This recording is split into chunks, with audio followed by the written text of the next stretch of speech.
Coming to you live.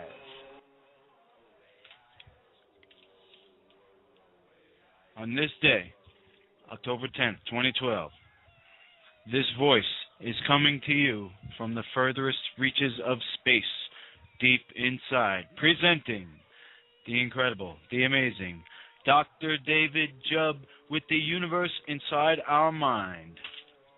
Dr. Jubb, as always, it's a great pleasure to be with you here. All of you listening, welcome to this program. Dr. Jubb, thank you. G'day, mate. I'm really glad to be here with everybody. Got a really great program. Just going to be talking a little bit about the heart and things here in the universe inside our mind. And I'll remind some of my most amazing family members, Dancing Cloud and Sun Eagle, out here, and we're looking at a beautiful grounds to make a ceremonial grounds and a lodge and some things, which is here in the America, just sort of on the border of Mexico and that, and it's a very beautiful a high desert mountain area where we are just at the moment. Yeah, so we just pause just for a moment in our day where we are, yeah. So how's everything going there? Good. Yeah, really good. Yeah. Anyway, I hope actually that we can keep our signal where we are because I'm sort of really in the mountains a little bit here. But anyway, the heart, Lukey, the heart is the most electrically powerful generator, in the human body.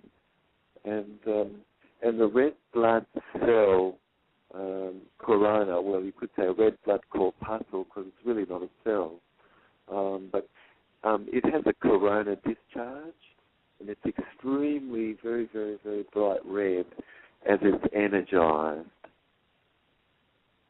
And anyway, so it's blood as it's discharged from the heart really glows very, very bright red. And in its spent state, of course, it's really much darker.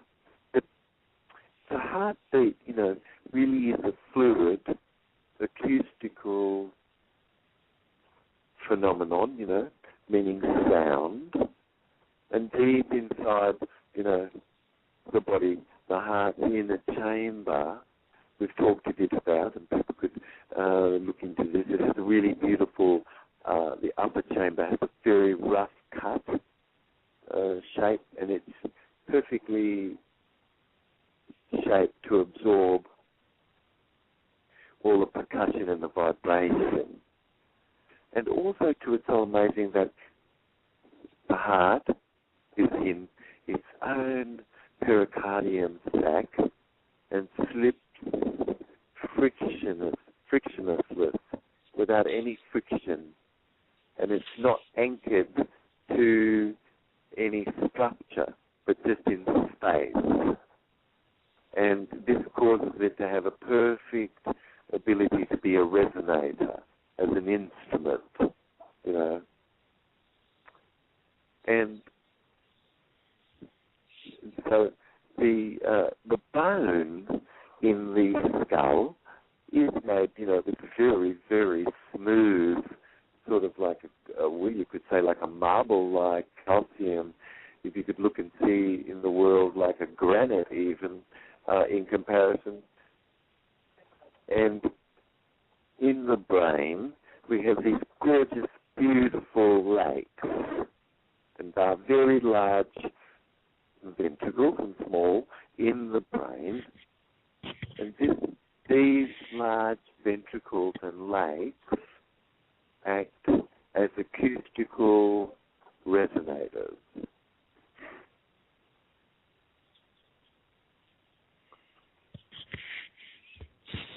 And the cochlea, which, that's sort of like a little snail-like shell, the cochlea, in our inner ear, senses acoustical phenomenon, and, the Fibonacci matrix as the whole body does.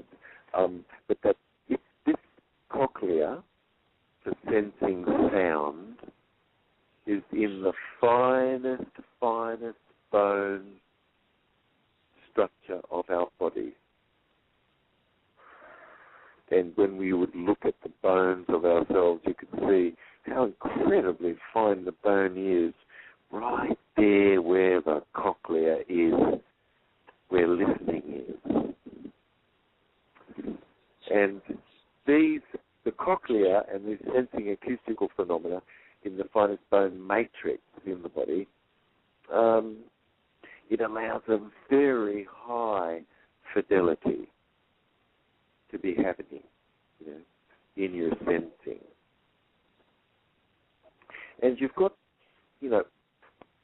fluid that really is flowing very nicely, and 2 liters of fluid at least is flowing from the top, more or less, of the mouth and nose, and at least a couple of liters flows every day, and that flows down into the intestinal tract. And that ignites zinc and hydrogen that passes over the hydrochloric acid, of the upper stomach, and this flux creates a substance called nascent hydrogen and oxygen. And this is oxygen newly formed and hydrogen newly formed, and it can have 2 or 3 protons, my goodness, and many spare electrons. It's the most powerful antioxidant on the earth because it's the smallest, and it can carry many electrons. So an antioxidant really can only carry 1 electron, no matter how big it is, more or less. But at least it has to carry 1. But these carry 2 or 3 even, and they're extremely small, you see, so they can just about go anywhere. But the stomach creates this nascent hydrogen and oxygen, and it's excited in its state in its excited state in its flux in the stomach. Any element next to it is reduced completely to its proton and electron state and becomes sort of a biological, sort of electrical soup as the color of life. It's sort of colorless biological photon light. Biological light. So hydrogen isotopes carry these spare electrons, and this results in this biophotoelectric effect, an energy to run your brain beautifully fertilized with these stone and things inside your earth garden you're wrapped around, and existing sort of in this gorgeous, beautiful, holy dirt, that we've been talking about, and this really does increase electron bombardment, and you've got in your intestinal tract discontinuity, irregularity in ionized and positive and negative charge ions, and that creates ionization. And so then you really have a very powerful biomagnetic field, in your tummy and in digestive tract. And Holy Dirt really does assist to help increase all of this. And this biomagnetic field, it really lengthens and concentrates itself and comes more to the surface at night. And during the day, the solar radiation sort of minimizes it a lot. But in the day, this biomagnetic field really shrinks. And then there's this sort of binary system that's up in deep space. And by the dog star Sirius that we've been talking about in our solar system really is a binary system. And so that you've got twin parts sort of everywhere, basically. And you've got lots of that, and that's the structure of matter. And, of course, we live in this sort of a binary system. And the dog star Sirius and our sun are sister suns, so that is. And they level on the same gravitational alignment as our sun does around Alcyon, which is the box. It's the canyon. It's amazing that I've just been to the canyon Alcyon here in San Diego. But anyway, that's another story. But this is a really binary system that's set up in deep space by the dog star Sirius, and you and I, we've got in the furthest reaches of space inside ourselves, of course, we've got this representation in our digestive tract,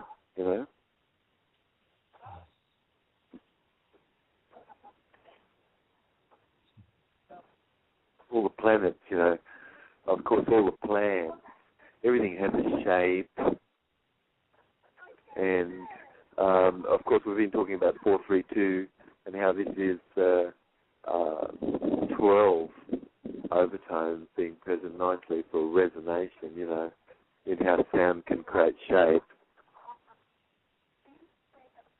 And how, plants lean away from 4-beat, and they just love 357911. It's so gorgeous, and they lean toward this, and it's an elliptical or an odd beat energy, which is round us, not square us. And the environment really can have, of course, geopathic sorts of stress and dirty electricity, pollution, and all metal frames that we've been talking a bit about. That's so very important. People can be understanding how this works. But all that metal frames in your room, around light fixtures and things, or within the vicinity of any such field, it emits and radiates out this radiant energy, and that energy which it could be radiating to be not so friendly at all, if it's coming from the electric power plant sort of thing, which could really be put to be more clean fuel. But anyway, that's maybe another story. But a mortal oscillatory rate does exist, and that, for instance, if anybody does put a pure note of C, it certainly can shatter just the crystal, right? And certainly the phenomenon of the sound and chirping and things like that we've been talking a bit about, enzyme activity and that sort of thing, it really does assist with biology, and all of these things fit into a psychoacoustic, which is the field of study that we've been talking a bit about. And sound really does have this sonic effect, and certainly sound being applied in agriculture as sonic bloom, which causes fallen nutrient to be absorbed more, and plants to be able to resist drought and that sort of thing, and provide gorgeous amounts of produce. But humans even use sound, of course, that we've been talking about in echolocation and even in detecting motion and spatial dimension. And body and biological function certainly is enhanced through sound. And certainly, as we've been talking in our program here, sound can have also been applied in a manner that inhibited biologics. And astrophysics really is a music and a dancing, could we say, to this music. which our planet and these celestial orbs do, and you and I even do, in the same laws, natural laws governing us. But astrobiology and astrophysics are each, in their own right today, epistemologies, and that's pretty amazing, you see, the ancient ones, they really used the whole Earth, really, as a giant resonator. We've been talking a little bit about this, and that assisted to keep it lined up, in time of disaster and cosmic impact and electromagnetic disturbance. And that it is so that it's amazing that the very land mass, which is like a tongue, which can be shown to be in the very center of a 188-degree circle dynamics, which is in a rectangle pattern that it fits on the Earth, happens to be the earthquake fault zones, which follow these Lorenz and Hartmann lines, and the Lorenz runs sort of diagonally, and the Hart lines run vertical and horizontal. And we've got these Hartmann and Lorenz lines, and where there are points, there are powerful sort of nadi points on the Earth, and they just happen to be because of its geometry, how a sound wave is refracted inside the Earth when the one side of the Earth could have hit something, as a woofer, does, as a woofer speaker does, and it vibrates the Earth. It kind of shook things up.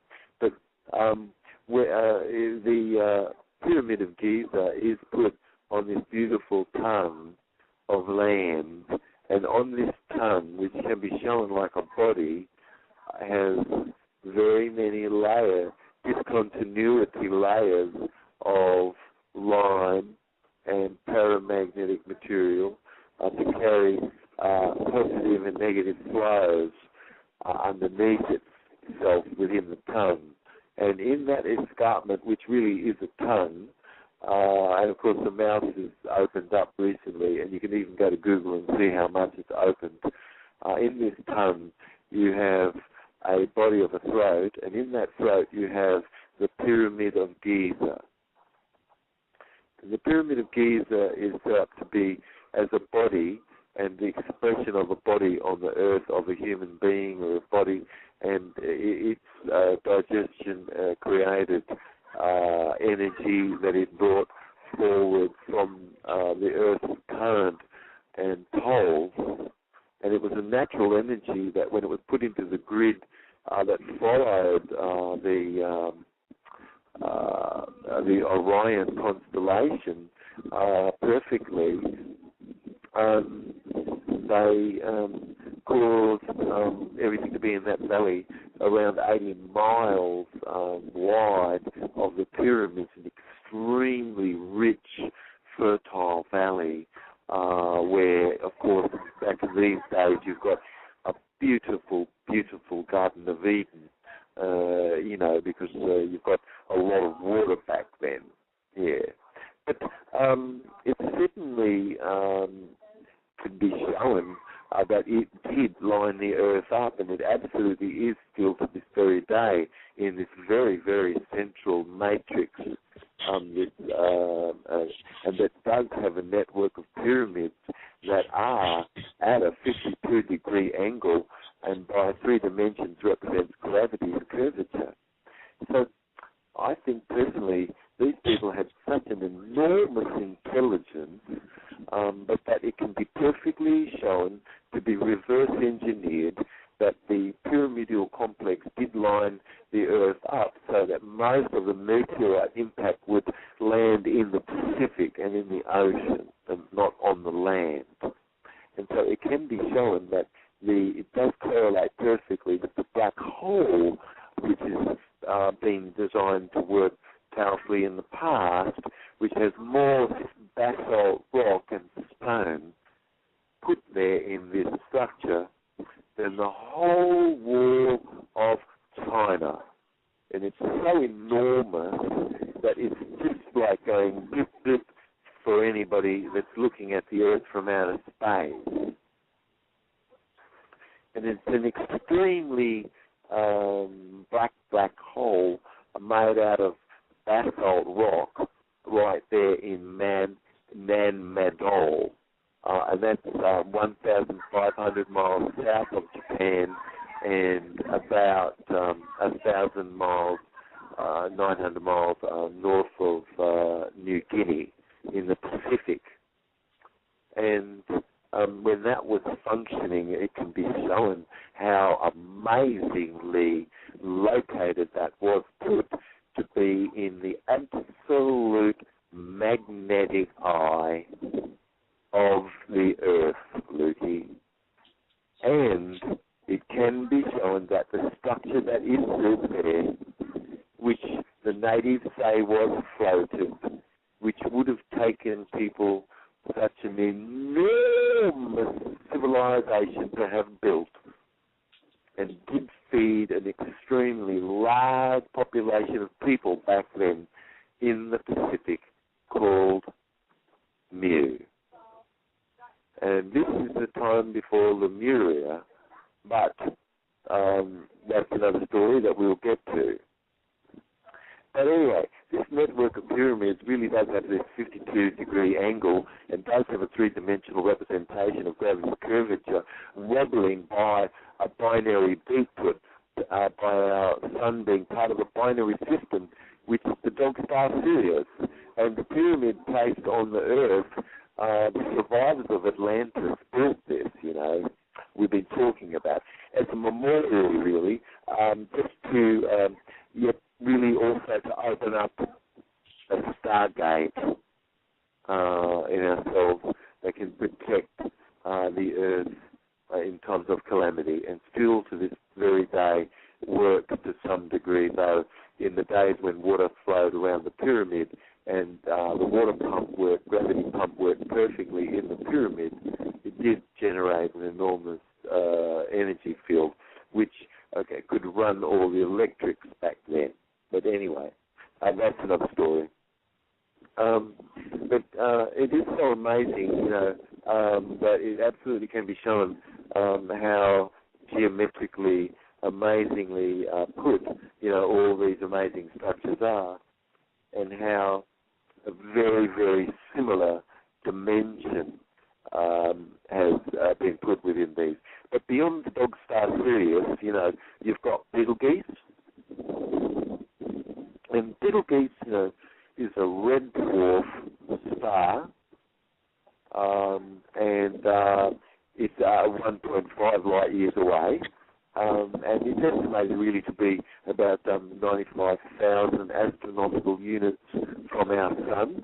And Betelgeuse is a huge red dwarf, and our over 80% of our suns in the universe are part of a binary system as a source of life inspired for intelligent beings.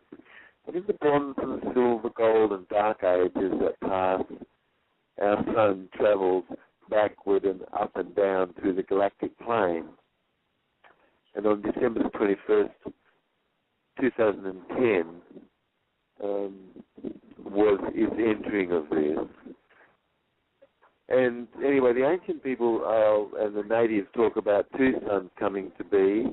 That would be for 2 weeks, and that can have occurred as a result, certainly, of a supernova. But as a result of this, they say that then there'll be no darkness anywhere on the Earth for 2 weeks, that this occurs. And this is a sun that's a type 2, and like Betelgeuse going supernova. But it's curious because there's such a powerful surge of energy whisper-like as we come into this plane where we are and we pass through, and And anyway, Helios is 200 times bigger than our sun. And, in the last 7,000 to 10,000 years, we've been more sort of in the dark ages and passing over this. And space is really now starting to get squeezed again as these stars are starting to come back toward each other. And and the Spherical Pisces is growing, and a golden age is coming back into being. And we're 900 years back into this golden age, coming more as light is coming back into our being. And you see, there's a red supergiant Betelgeuse, and it extends in size past Jupiter. So if you could see our sun, it would go all the way out to Jupiter, and that's how large it is. And it's our eighth brightest star in the sky in the constellation of Orion. And a common center of gravity exists, so that a solar day is really 24 hours, and a sidereal day is 23 hours and 56 minutes. So it's a little short of 24 hours. And Nibiru is a brown dwarf, and with its 7 planets, and it's really a solar system in its own right. And it typically is having around a speed of around about 3,500 miles per hour. But it's picking up its speed as it's coming more and more toward us, and its highly elongated orbit of 3,600 years reaches out very much in the direction of Sirius.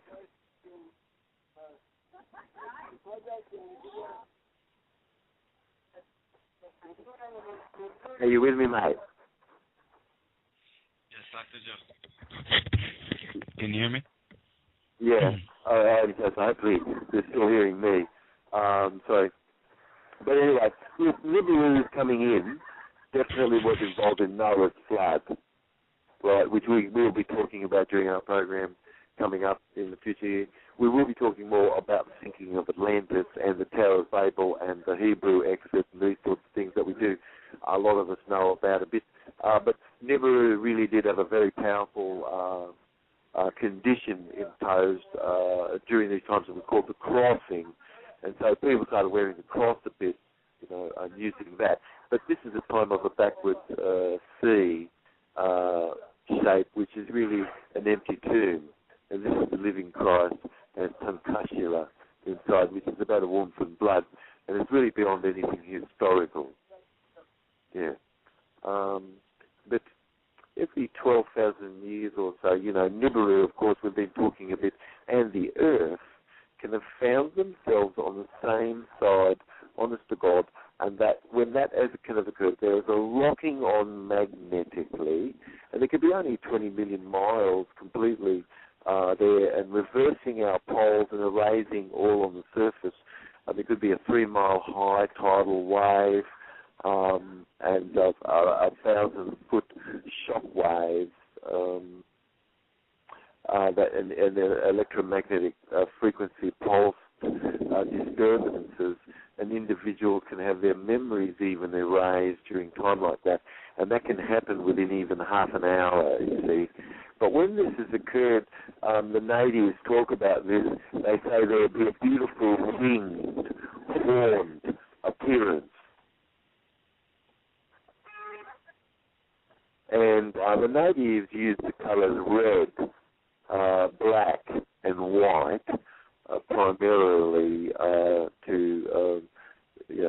for people to see this. And they can sometimes have a little bit of orange, pink, and blue in there. But it was black, red, and white. And it was a V shape. And you've got this enormous V shape that starts to appear. And it's a winged horned appearance, and it goes behind the sun. And there's a big, enormous dust cloud that's popped right up into a V-shaped by our sun streaming magnetism magnetism of this double triple sort of speed breakaway that occurs. So a double triple speed sort of breakaway has to occur as it happens. And the sun's traveling through space, of course, itself, and it has this sort of like funnel V shape that you can see this enormous dust of red coming up that comes out like wings. But the sun turns black as sackcloth when that happens, and the moon turns red for a while, and the stars sort of roll around a little bit as the pole sort of adjusts and shifts. And there can be a 50 to 100,000 mile dust cloud that we do pass through, and that certainly in the past when this has happened, it always has around about a 20 pound on average meteorite whacking, and so that kind of mostly has occurred in the sea, in the Pacific and things, which you can have a little bit of a look into, but we're going to be talking more about this. And it's amazing that the Earth could line itself up in times of a bit of a disturbance, but we could understand how this could happen, Anyway, it's amazing because the Oort cloud, when this 3,600 year interval occurs with Nibiru, as it comes in, the Oort cloud is a cloud of water and comets and asteroids and things, and all of a sudden it just drops off into space. And that's the end of our solar system. So that's called the Oort cloud. And when Nibiru comes through, it disturbs that Oort cloud a bit, and then things can be in a little bit of another order, and slowly but surely things can whack into each other a bit. But certainly things come in and out, and it's not necessarily stable just planets that we know of in our solar system, which is pretty amazing. But certainly meteorite impacts and things like this have sort of really been not an uncommon sort of occurrence and things, But in just sort of finishing up our program today a little, I've got some people waiting for us, and we're really looking at some land for a lodge, and I'm really doing what I can for us to be able to continue our story. That there is interest in things. But anyway, I'm so glad that we're coming to you, and this is Dr. David Jubb, and this is Lukey, and this is the universe inside our mind. And I know that it's being broadcast there from Long Island, New York, and we're coming to you live from about 20, 30 miles out of El Cajon here in San Diego, as we're going up to have a little bit of a look at the ceremonial grounds. But Nibiru really used to orbit Sirius B, which is a twin star of the dog star Sirius B, very small in comparison to Sirius A. But celestial dynamics, in 450,000 BC, Nibiru was very, very close by.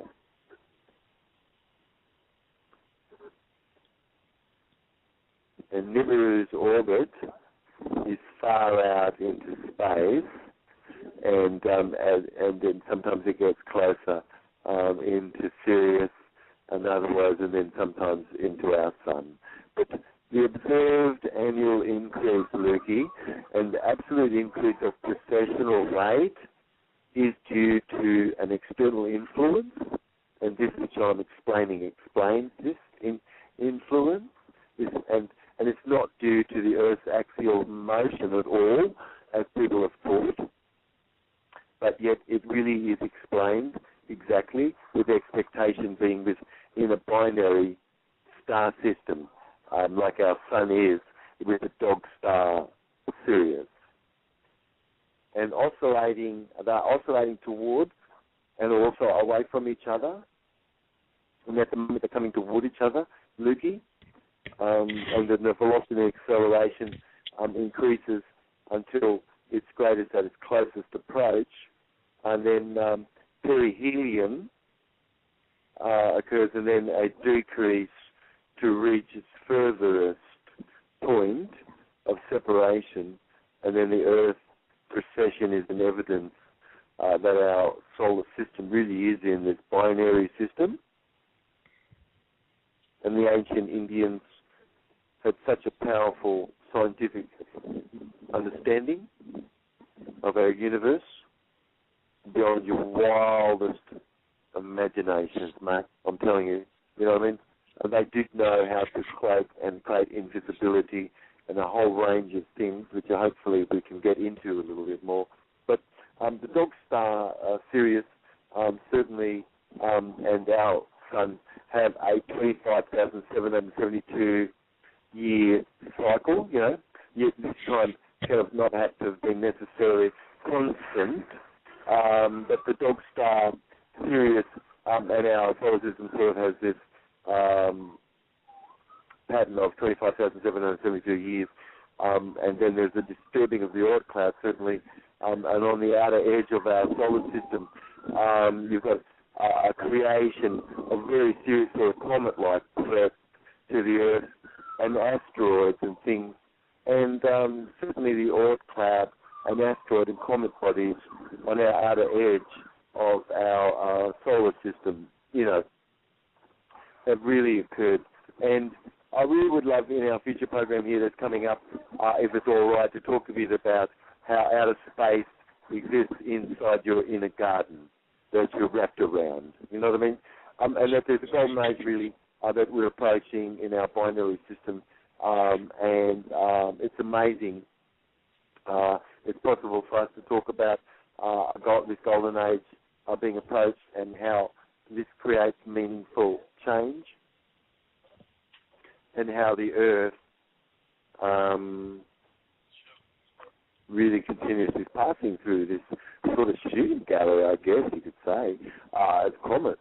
And that the Dog Star Sirius really does disturb our sun's Oort cloud every 25,772 years approximately, and this is equivalent really to the mass die-off and even all the dinosaur extinctions and the Earth precession is certainly evidence of the sun being in a binary system. Yeah. But anyway, both stars really do oscillate in and out, and you've got a paramagnetic and a diamagnetic functioning going on there. And from each either growing, vescoprizes or thinning that diamagnetically, and having maximum golden age or a thinning of such by the stars as this incurs as they're moving toward each other now versus having been apart for a period of time to their ephelion point. And their perihelion is being incurred in our solar system by Nibiru coming in now. So we're moving toward our perihelion point in our solar system as Nibiru's crossing is coming in. Anyway, this is Dr. David Judd. This is Lukey. This is the universe inside our mind. I hope you guys are having a wonderful day as you've been tuning into our program. And do please tune in to our future program as it is tomorrow. And we're doing what we can to do this on the fly. Anyway, love you guys, and we're going to catch up to you in a future show. Love you, mate. Thank you, Dr. Jubb. What an amazing show, folks. If you're listening,